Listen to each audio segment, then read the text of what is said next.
अवैध हातभट्टी दारूधंद्यांवर कारवाई. लोणी काळभोर पोलिसांची कामगिरी.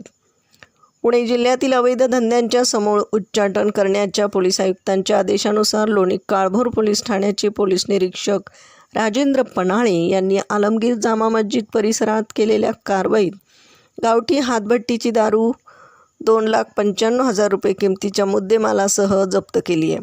दिनांक 4 एप्रिल रोजी गस्ती दरम्यान प्राप्त माहितीनुसार आरोपी मुबारक गड्डे आणि बानू गड्डे गावठी हातभट्टीची दारू विक्रीच्या उद्देशाने वाहतूक करीत असल्याचं समजलं.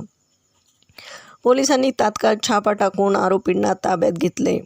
तसेच दारू विक्रेता समीर राठोड यालाही शिंदवणे परिसरातून अटक करण्यात आली आहे.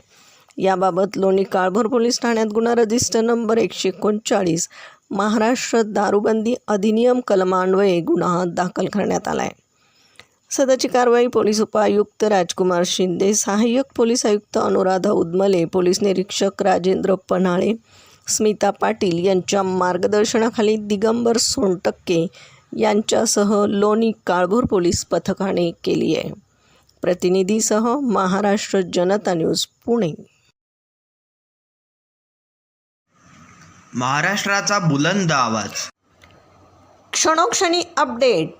सत्याचा निर्भीड शोध. राजकारण असो वा समाजकारण, शेती असो वा सामान्य माणसाचे प्रश्न, वा असो क्राईम रिपोर्ट, प्रत्येक बातमीचा अचूक वेध. ताज्या बातम्या आपल्यासाठी.